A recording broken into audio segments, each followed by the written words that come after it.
Hey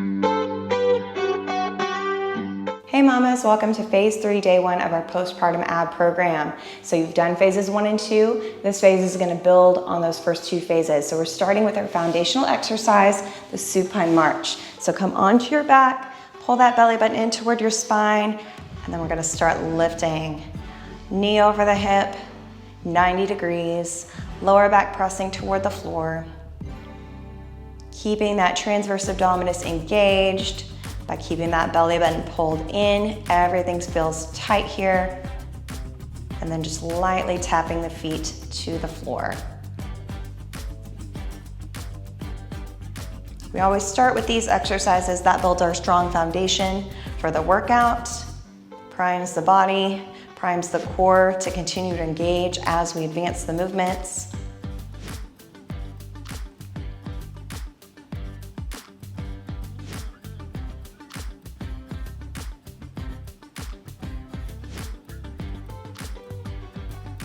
And relax.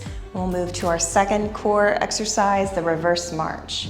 So we're gonna bring those knees over the hips, gently tap one foot at a time to the floor. Keeping those knees directly over the hips. So at this point, you've probably mastered these first couple moves because we've been doing them for several weeks. So hopefully now you're noticing a difference as you're moving the legs. What's your core doing? It's probably able to stabilize more. That means you're pressing that lower back to the floor, trying to keep it still as you're moving the legs.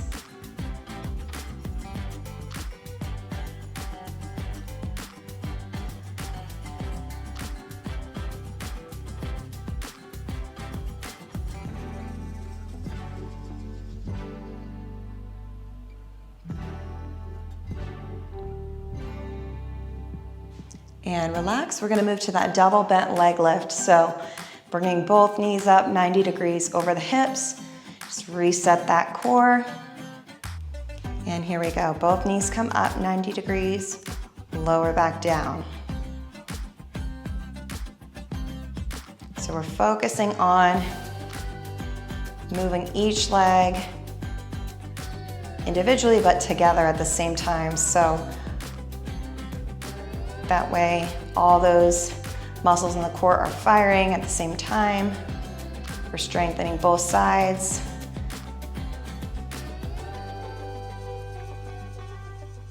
And again, you're gonna feel a little bit of movement through your torso as you're moving those legs. That's fine, as long as you're continuing to press downward through that low back to the mat, keeping that belly button pulled in nice and tight.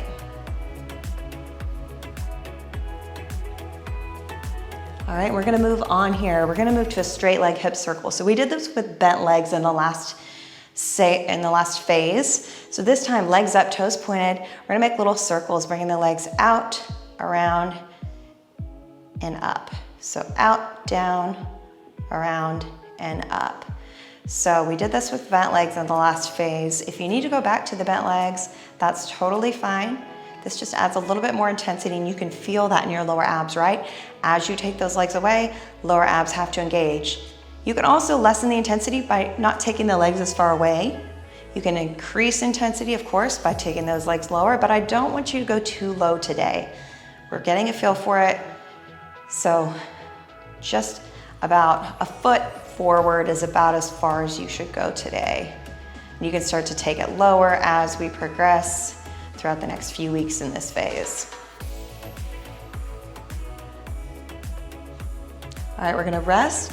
Now we're gonna move on to single straight leg drops. So we're gonna bring those legs back up, point those toes, dropping the front leg straight to the floor. Light tap of that heel, bring it back up. Opposite leg, drop it nice and slow. So the reason I want you to go slow, you wanna maintain that ab pressure. Lower back is pressing down. Core is really, really tight.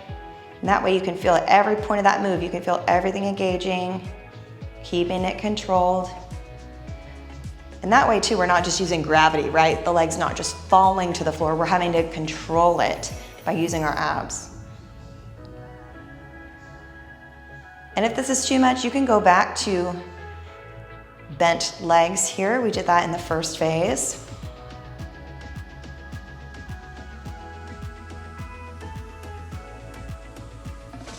and relax. All right, we're gonna move on to a glute bridge with abduction. So that means you're gonna take those knees out and in. So lift those hips, push through the heels, squeeze your butt. We're gonna press those knees out about 3 inches and in. So out and in. You're pressing evenly through each heel, and that's gonna put that work into your glutes. And then as you're pushing those knees out and in, you just wanna try to keep your hips the same height so you're not dropping at any point and those glutes stay engaged. Now we've talked about the bridge before, right? You wanna feel it in the backs of those legs, glutes, hamstrings, not in the top. If you're up here, you're gonna feel it here, taking that into the hip flexors. We wanna keep it in the back.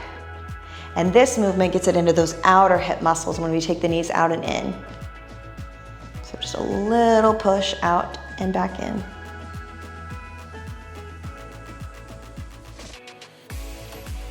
Doesn't take much to get those glutes firing. I feel it. And relax. We're gonna move on to single leg glute bridge with an extension. So we'll start lifting the front leg. We're gonna bring it up 90 degrees, come into that bridge, back heel pressing into the floor. We're gonna extend the leg and bend. Lifting that knee over the hip and then straight to 45 degrees. Pressing through that heel, trying to keep the hips stable as you're moving that leg. Now this bending leg or this working leg here, your hip's gonna wanna drop to the ground. I want you to try to keep the hips lifted high, square to the ceiling. And again, try not to let that booty drop. Try to keep it up. If you need to, you can touch down here before or between each rep, and that's fine too. This one's a little more advanced, so take your time, ease into it if you need to.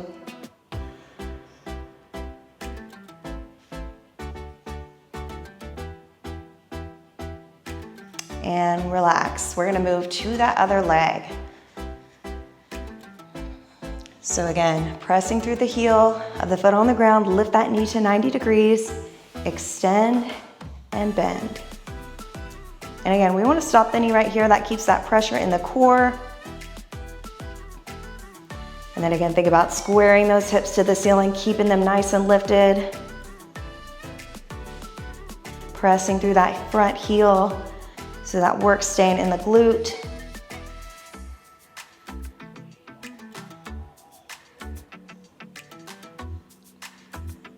Yeah, you can see this phase is a little bit more intense. We're starting to work a little bit harder, maybe even get your heart rate up a tiny bit.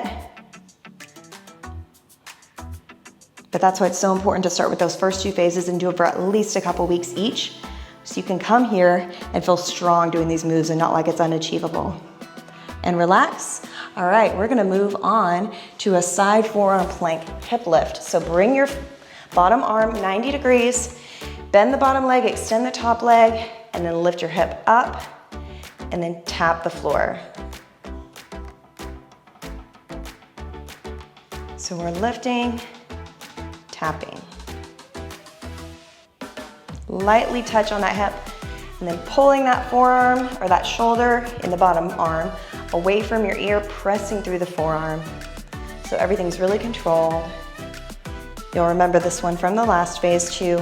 This is a great movement for increasing strength in the whole core, not just those smaller deep core muscles that we've been working, but functionally it's a great movement because you're strengthening the hips, the shoulder girdle, everything together.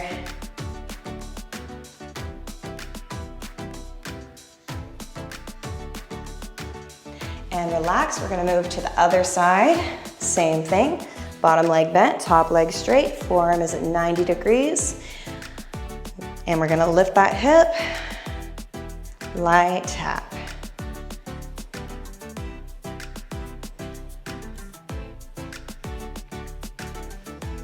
You can relax that core at the bottom, tighten it up as you come to the top.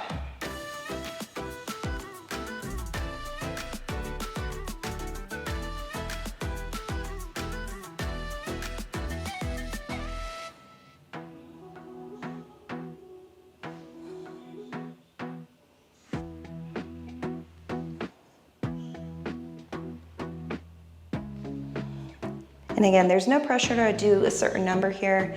We're just going for controlled form, good technique, not a number of reps. and relax. We made it. Another 10-minute postpartum ab workout. So I hope you enjoyed it. Look out for workout number 2, day 2 of our phase 3 postpartum ab program. Make sure to give this video a thumbs up and a comment. I would really appreciate that. And I'll see you next time.